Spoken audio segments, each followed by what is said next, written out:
Hello everybody.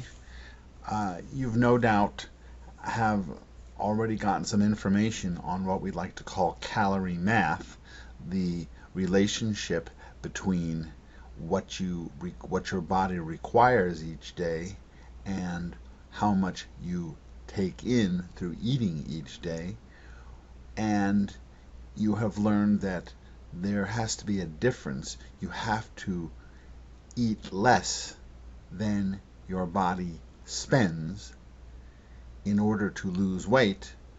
Well, we're going to give you a very simple way to do that using a little Excel spreadsheet, and we're going to call this the method of the calorie gap. Now, what is the calorie gap? First, we're going to be calculating total daily calorie requirements, and we want to think of this as having three components: your resting metabolic rate, plus your normal activities, plus any exercise that you do in your exercise regime. So your daily calorie gap is going to be the difference between your total daily calorie requirements minus your daily calorie intake. So you probably already learned that that you have to spend 3,500 calories to lose each pound, so your pounds lost per day is gap divided by 3,500. If you want to calculate this on a weekly basis, you just multiply it by 7, so 7 times the gap divided by 3,500. And the other thing that you need to remember is, of course, if the gap is less than 0, you'll gain weight. You're not going to lose it. So the idea is you want to keep the gap positive. So now let's go to our little spreadsheet here. There are several parts. In the first part, you're going to enter your personal data.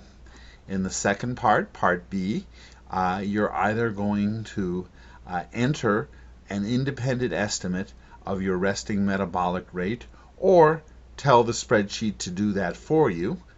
Then you're going to calculate your total daily calorie requirements, and then you're going to calculate your weight loss goal, and then you'll get to choose either a time goal, the number of days that you'd like to in order to reach your goal, or alternatively how strict you're going to be with yourself each day. What is your daily calorie gap goal?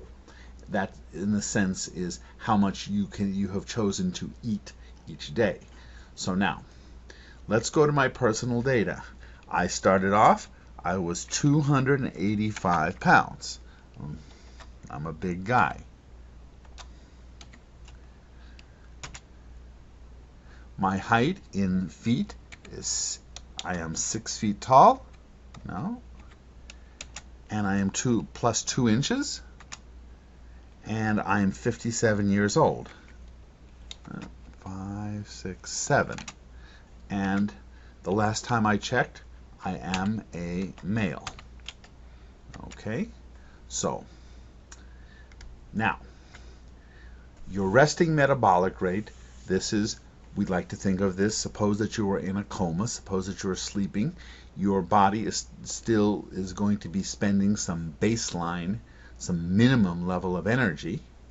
There's several ways to get that.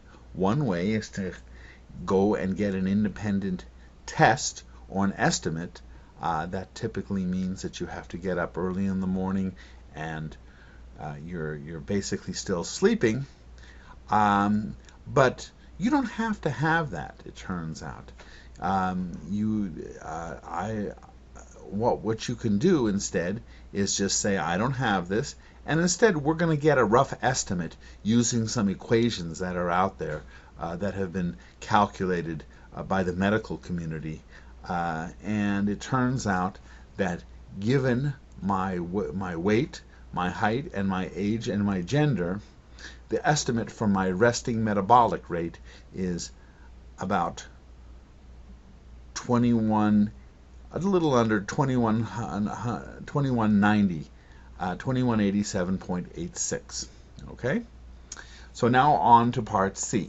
Okay, let's get my total daily calorie requirement. I've already got my resting metabolic rate. I got that from down here.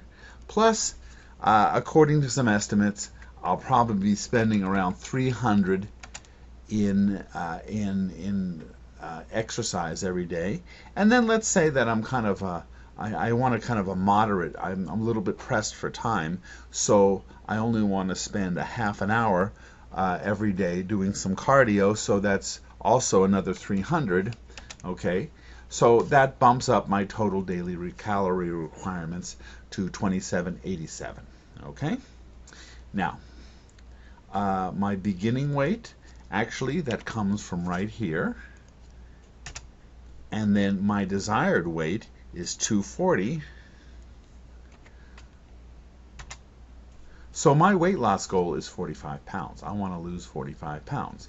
Now, I could think about, well, I'd like to do that in about a half a year. What's a half a year? Okay, well, that's 3, 6, 5. I'm in the wrong space here.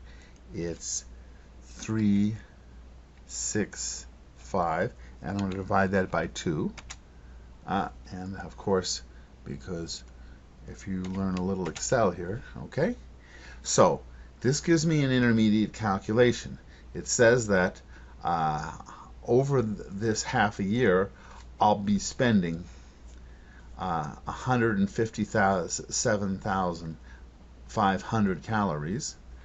It also tells me that each day, if I want to lose some weight, I will have to have a gap per day of 863.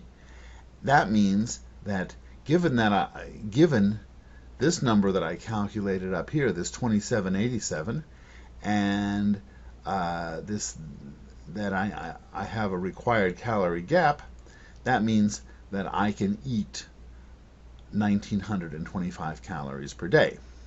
Now, alternatively, I think, well, gee, maybe that's a little bit strict. I'm not sure I can hold to that.